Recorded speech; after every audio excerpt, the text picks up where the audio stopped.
Tov. Et nous allons prendre un des deux grands sujets de la paracha de Bechukotai, la dernière paracha du livre de Vaïkra. Le premier sujet central, évidemment, c'est celui de ce qu'on appelle un Tocheha.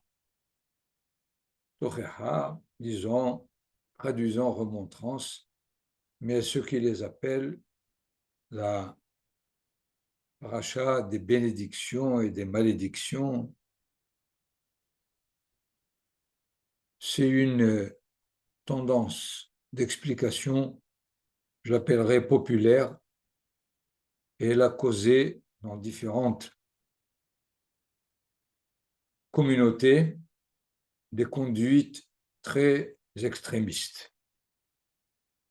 Par exemple, il y a certaines communautés pour lesquelles on faisait monter un pauvre à cause des malédictions, et il acceptait de le faire pour recevoir un peu d'argent. Dans d'autres,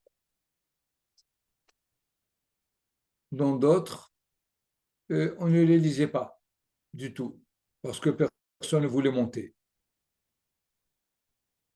C'est-à-dire qu'il y avait ici une sorte de relation avec la façon de comprendre ce texte, étant donné évidemment la situation en exil, et chacun pensait que tout ce qui arrivait au Bnei Israël en exil, c'était la réalisation, l'actualisation de ces parachiotes. De plus, l'expression Atif Tarpel à Satan commence pas à parler de façon ouverte et claire des malheurs, ce qui est d'ailleurs dans le Kriyat Shema, nous le savons. Et quelques versets qui se rapportent à des situations où Israël s'écarte de la Torah, et il est dit Ve'haraf Adonai bachem ve'atzar et hashamayim ve'lo yeh matar ve'adama ve'titen et tivula ve'avatem me'era me'al haaretz hatova. On a tendance dans beaucoup de communautés de les lire à voix basse pour ne pas qu'on les écoute. Il y avait donc une certaine relation, je dirais, négative par rapport à ces textes-là. Et effectivement, ils sont entendus comme si vous m'écoutiez, vous aurez la pluie, la paix, euh, le bonheur, et sinon, voilà la liste des malheurs. D'une certaine façon, pour l'homme du peuple, ça a un intérêt possible, celui de l'avertir de ne pas transgresser la Torah.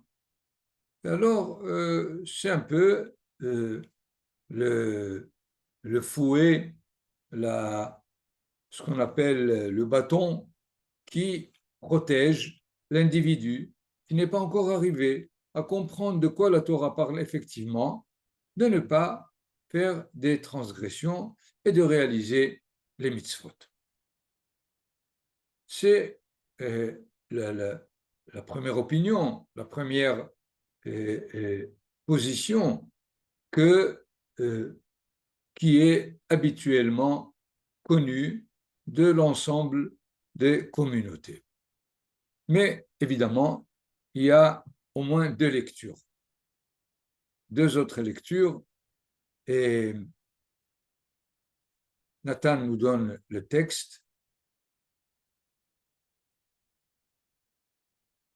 que nous avons préparé pour voir d'une part l'opinion de Maïmonide par rapport à ce texte. Lisons les premiers versets simplement, deux premiers versets.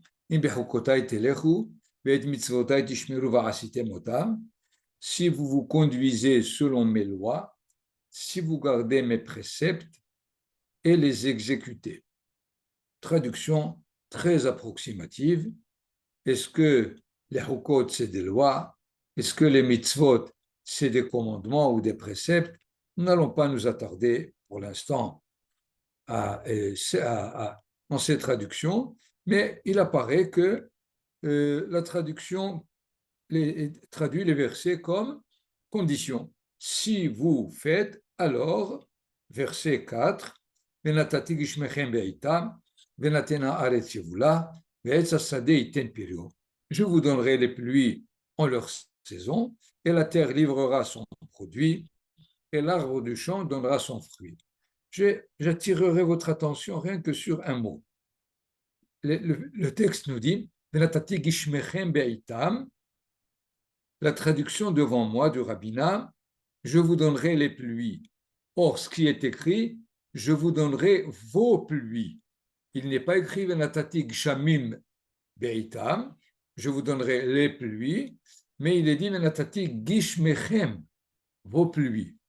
D'accord? Et il y a une distance entre le texte et la traduction, comme nous allons le voir.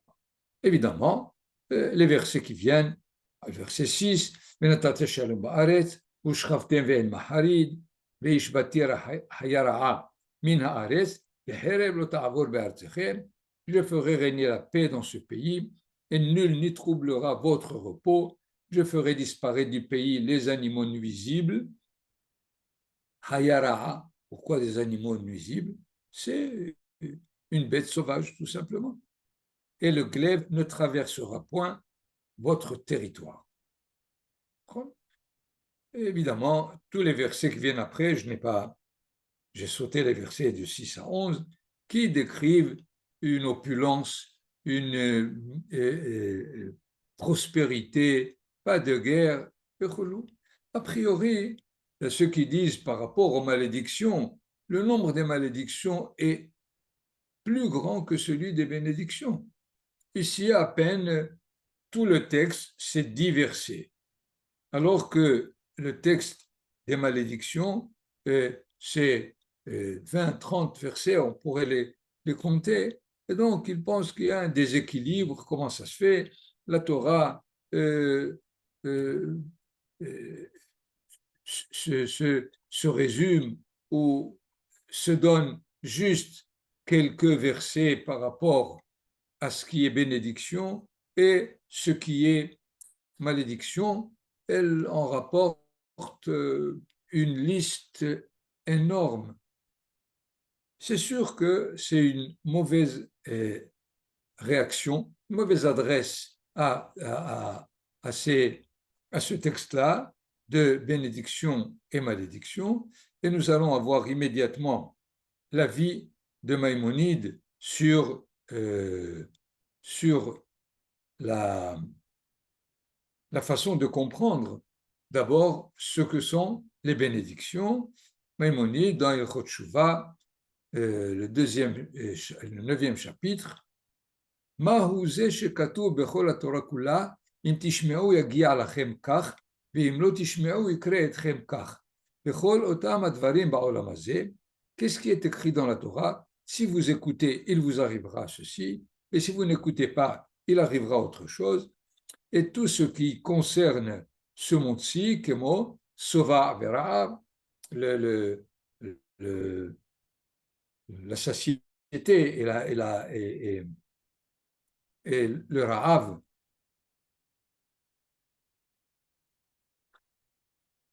la famine, évidemment, Milchama Veshalom, la guerre et la paix, ואף על פי כן, אין אותם הטובות הם סוף מתן שכרן של מצוות, et malgré cela, il ne faut pas entendre que tout ce qui est raconté comme bien serait le salaire, la récompense des mitzvot, et de ton eux aussi, velo otam haraot, et ce qui est compris comme malédiction, sauf hanekama, shenokmi me'over al kol mitzvot, que c'est la vengeance ou la punition qu'on donne à tout celui qui transgresse les mitzvot. Donc, vous voyez bien que Rambam ne veut pas du tout accepter le sens que nous avons déjà vu tout à l'heure, que j'appelle l'opinion populaire. Et là, quel est donc, selon Maïmonide, le sens, la signification de ce texte? Et là, Hivtihanu Batorah, il nous a promis, She'im na'ase ota besimha u'tovat nefesh, benhege bechokmata tamid, si on réalise dans la Torah avec joie, avec bonne séance, et qu'on l'étudie et qu'on s'en occupe de la sagesse de la Torah, il nous dispense, il écarte tout ce qui risque de nous empêcher de la réaliser. Il est évident que celui qui lit les 613 mitzvot de la Torah, de les réaliser dans leurs détails, ça prend non seulement le temps de l'étude, mais même le temps de la réalisation. Mais à côté de ça, il y a la parnassa, la subsistance, il y a les ennemis à l'extérieur, il y a les maladies. La Torah nous dit, j'écarte tous ces obstacles afin que vous puissiez étudier la Torah et la réaliser. C'est-à-dire que ce n'est pas ni une récompense, ni un salaire des mitzvot qu'on réalise. Et de la même façon, si on ne réalise pas la Torah, Kadosh Baruch Hu nous dit, débrouillez-vous avec la nature. Et la nature, évidemment, occasionne tout ce qu'on peut imaginer de malheurs, de défaillances, d'obstacles. Et alors, occupez-vous de ça. Nous voyons donc le fait que la Torah ne donne pas comme sens premier, selon Maïmonide, le fait de comprendre ces textes-là comme punition dans le cas de transgression ou comme récompense dans le cas de l'application. Voilà, et dans ce sens, un premier niveau qui est positif par rapport au texte. Il me semble qu'il y a un deuxième niveau. Reprenons le texte au début pour essayer de préciser une remarque que j'ai tout à l'heure rapportée dans le verset 4. Venatati gishmechem be'itam. Je donnerai vos pluies en leur temps. Qu'est-ce que ça veut dire vos pluies? Vos pluies, c'est-à-dire, c'est vous qui fixez quand est-ce que les pluies vont tomber. C'est à vous. Je donnerai vos pluies. C'est-à-dire, les pluies vous appartiennent finalement. Beitam, en leur temps. Venatena aretchevula. La terre aussi, elle donnera sa récolte, ce qu'elle rapporte, comme si la terre aussi avait une indépendance de donner ce qu'elle doit donner. Et l'arbre des champs, c'est-à-dire, il faut bien comprendre ici qu'il y a l'arbre du jardin, l'arbre chez la Gan, chez la Haaretz, il y a l'arbre des champs. Qu'est-ce que c'est selon le Midrash, l'arbre des champs? C'est l'arbre qui a priori ne donne pas de fruits. Il est un peu délaissé. Lui aussi, il donnera des fruits. C'est-à-dire que la Torah nous annonce ici ce que j'appellerais, selon l'idée de base de Manitou, c'est le fait qu'il y a un lien intime entre la conduite morale et le développement de la nature. La nature, a priori, aujourd'hui, est donnée à ses lois. Nous avons aujourd'hui la météorologie qui prévoit déjà ce qui va se passer dans les 10 jours qui viennent, c'est-à-dire c'est indépendant de ta conduite. Tu peux être bon, tu peux être mauvais, et voilà, les températures seront telles, les pluies seront telles. La Torah nous dit, elle veut nous enseigner un principe qui, jusqu'à aujourd'hui, évidemment, n'est pas du tout admis, n'est pas logique, on ne sait pas comment ça se passe. C'est-à-dire, si on réalise si vous marchez dans mes principes, mes préceptes, nous reviendrons un peu sur le mot huka,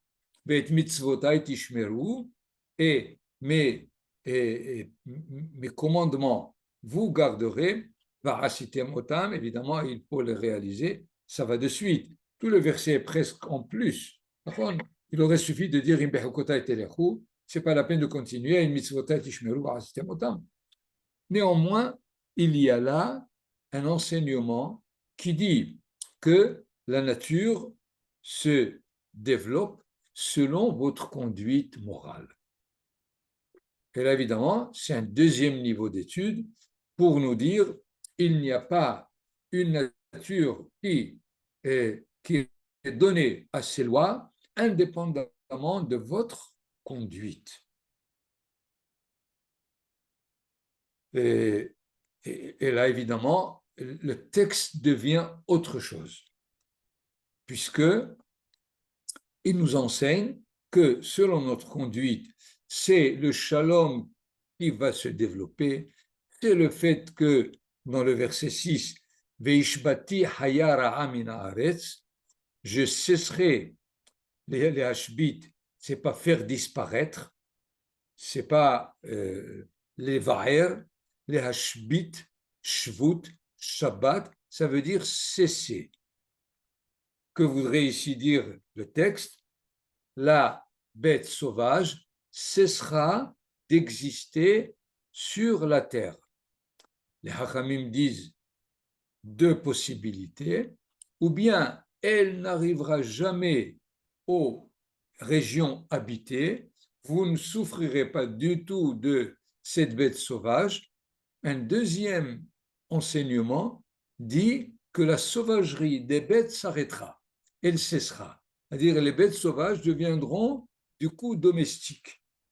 Donc voilà encore cette deuxième interprétation, ou la troisième si vous voulez, la première étant l'entendement populaire qu'on a écarté, la deuxième, celle de Maïmonide, qui est une sorte de condition de travail entre nous et Akadosh Baruch Hu, et pas une récompense ou une punition.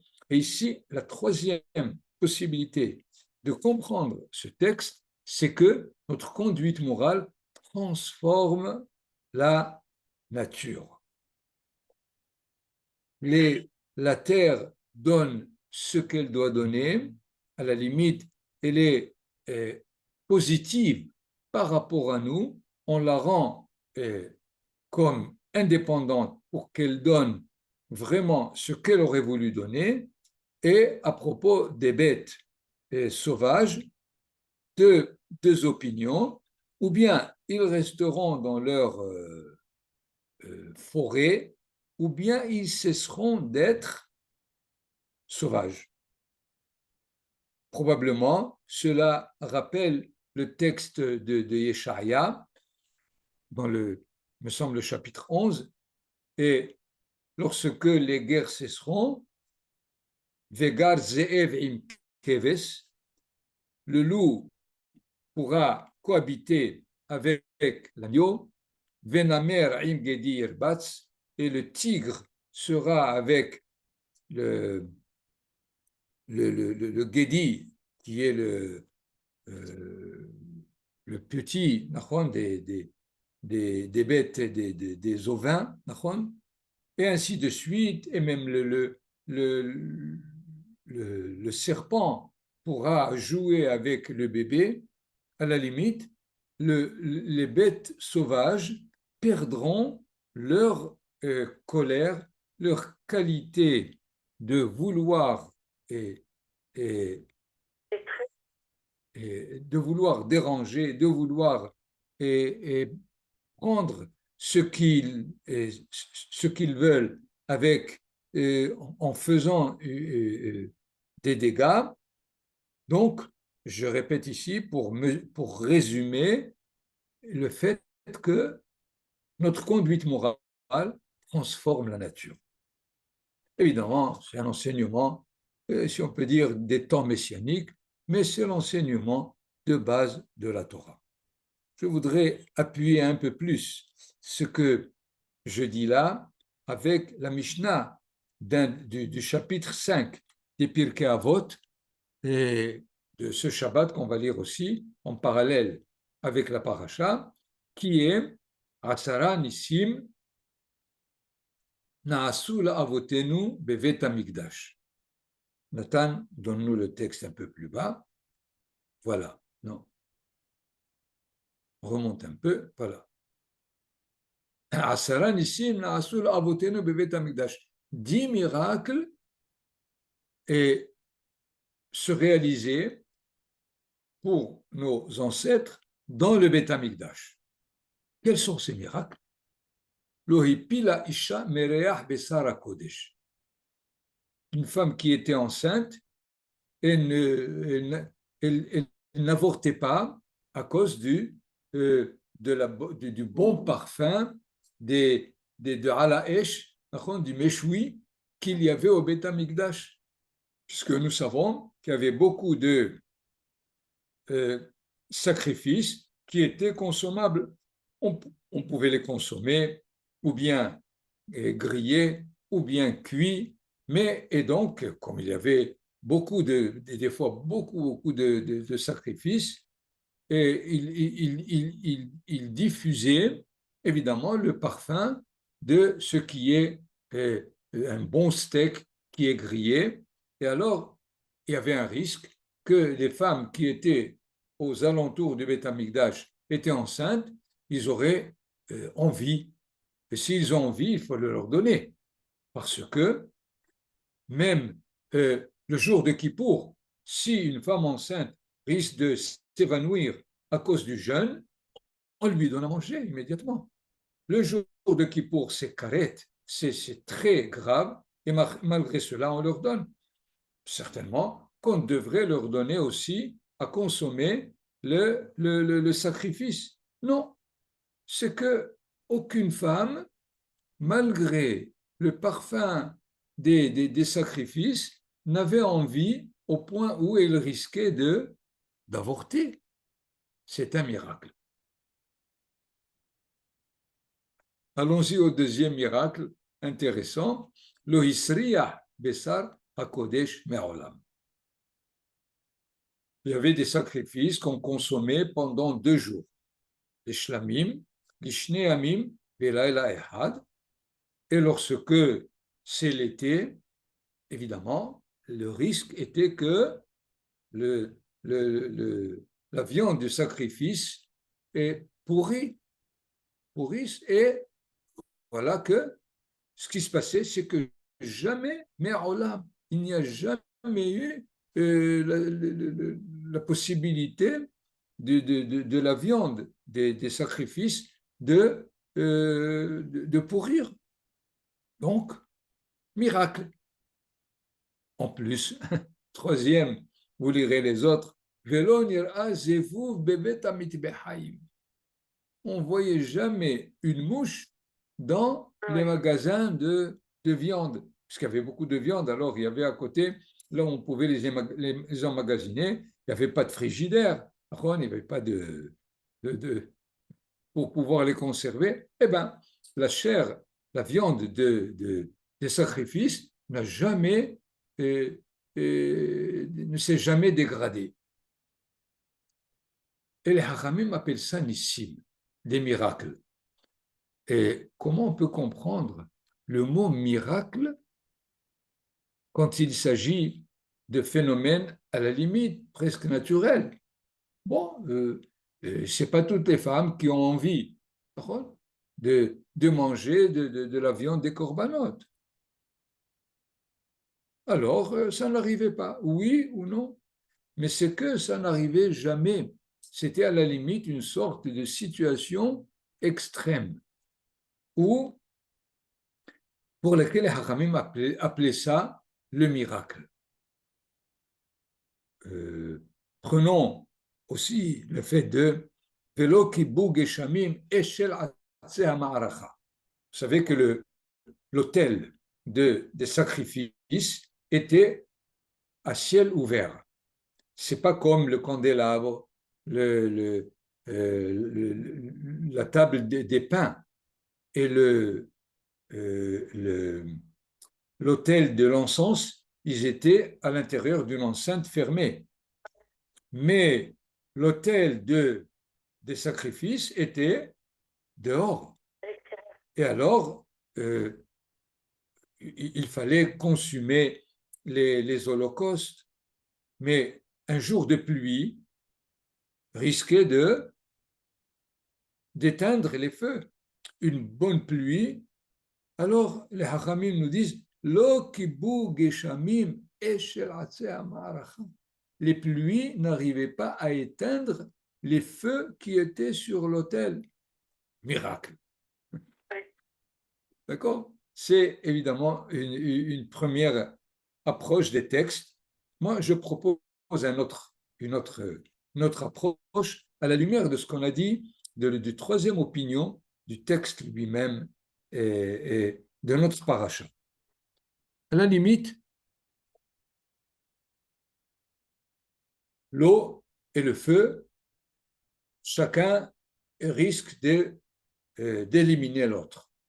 Si il y a un feu très très fort, eh bien, il fait évaporer l'eau. L'eau n'arrivera pas. S'il y a beaucoup d'eau, l'eau a raison de plus sur le feu. Et il y a un monde où ils s'entendent très bien, où les contraires s'entendent très bien, c'est au Beth Amikdash.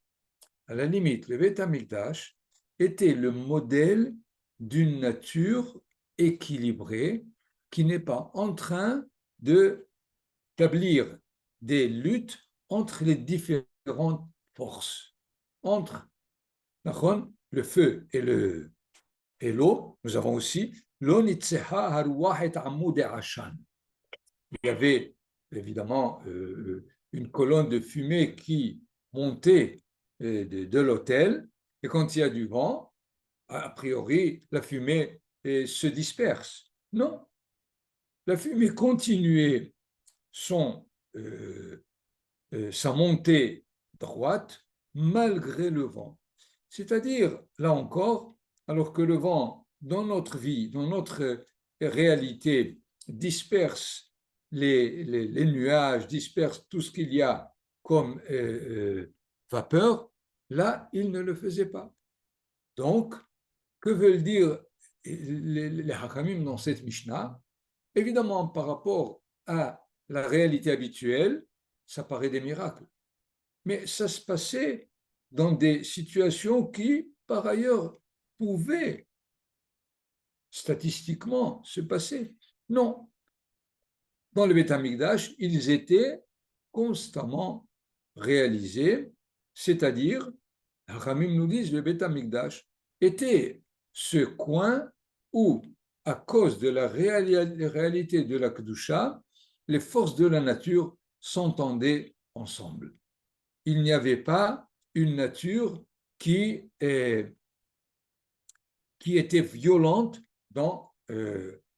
qui était une force violente par rapport aux autres réalités. Je crois que on peut le comprendre a priori dans le Pshat, qui est le fait que c'est pas réel, que ça ne se passe que comme ça et de façon constante, mais probablement la Mishnah veut nous dire que arrivera un temps où la nature ne sera pas violente par rapport à l'homme.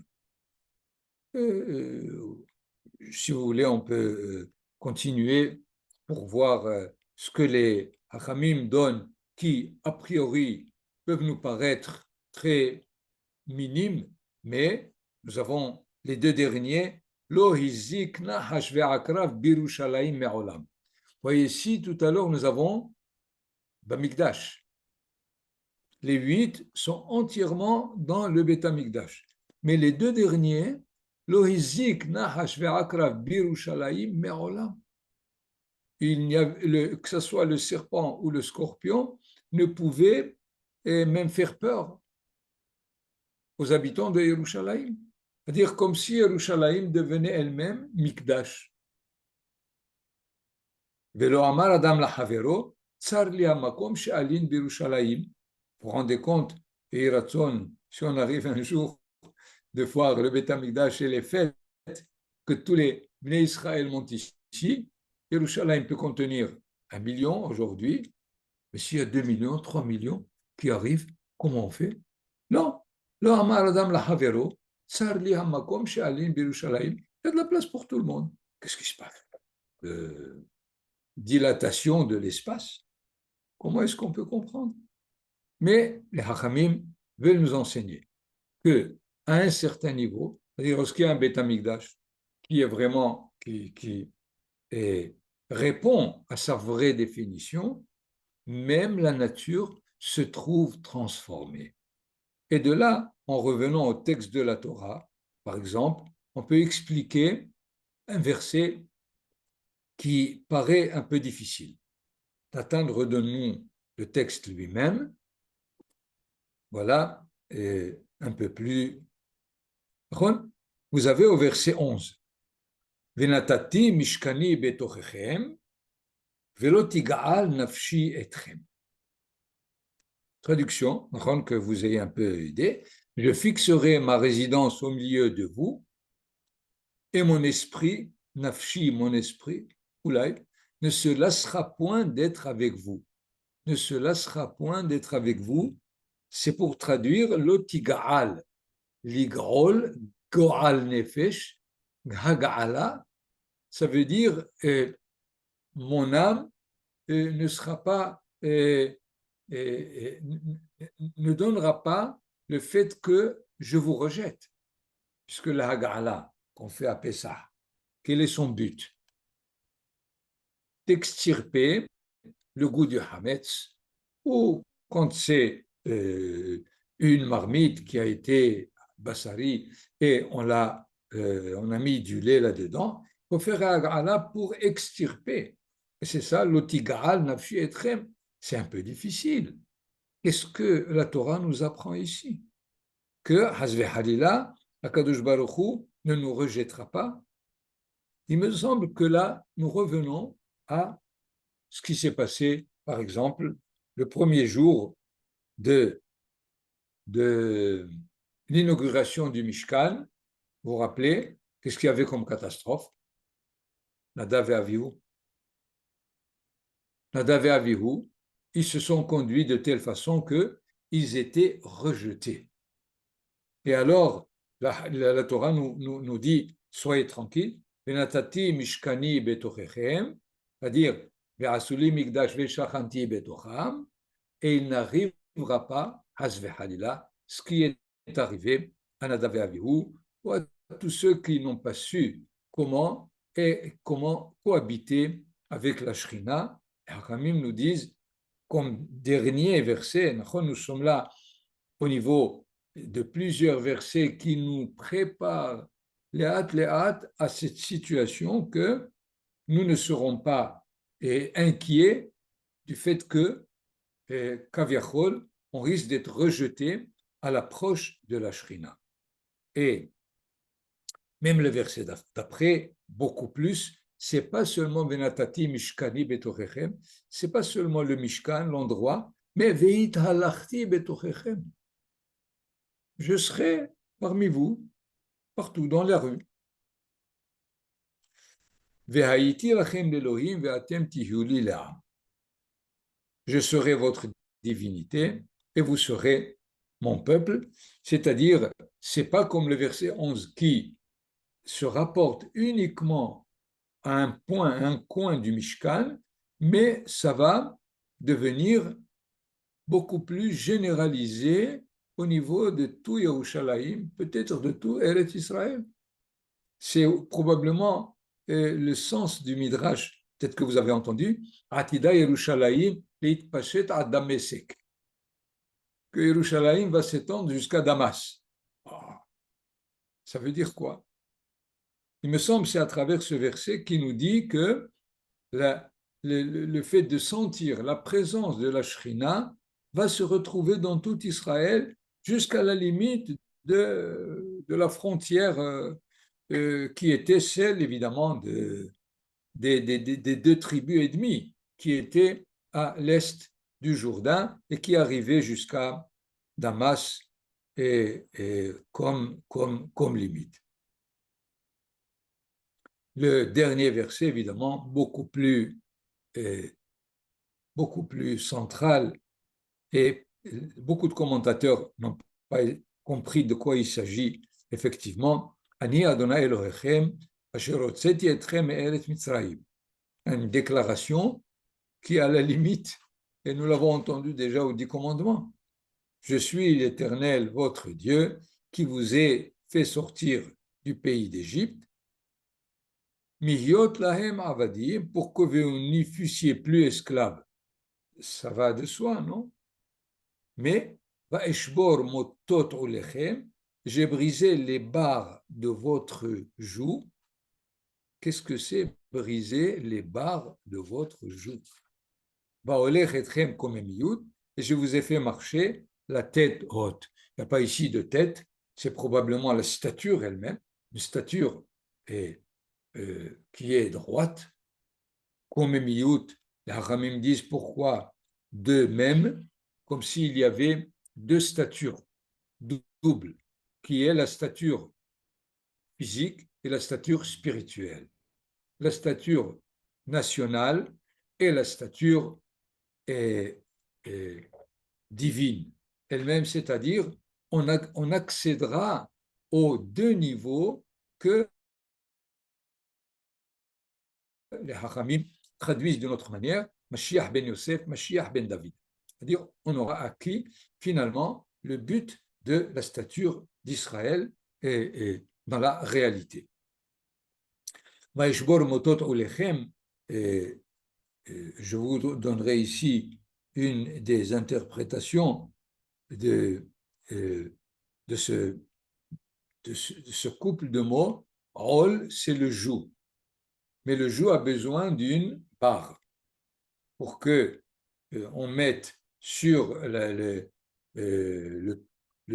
taureau, le bœuf, pour mettre dessus le poids qu'il doit transporter. On met d'abord le mot, la barre, et sur la barre, on met le poids que l'on voudrait qu'il transporte. Motot ou lechem, ça veut dire jusqu'à présent, même si je vous ai débarrassé d'être esclave d'Égypte, mais vous avez encore probablement ces barres sur lesquelles l'asservissement peut prendre poids.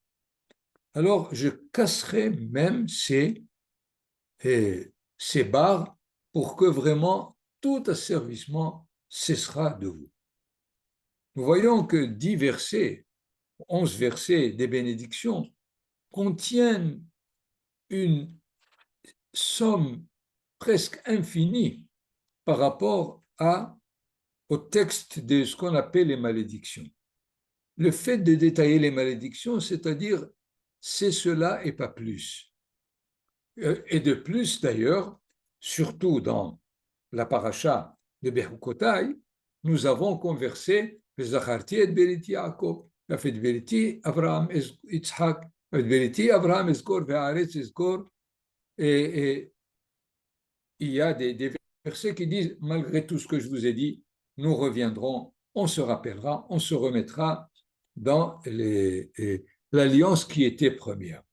Mais quand on lit maintenant le texte des bénédictions à ces niveaux-là, nous voyons que c'est un développement qui se fera évidemment sur plusieurs générations. On peut le faire en une génération si on comprend ces textes dans leur fond, et finalement on sera pour nous et pour tous les peuples et une bénédiction sur terre. Kulechem beruim.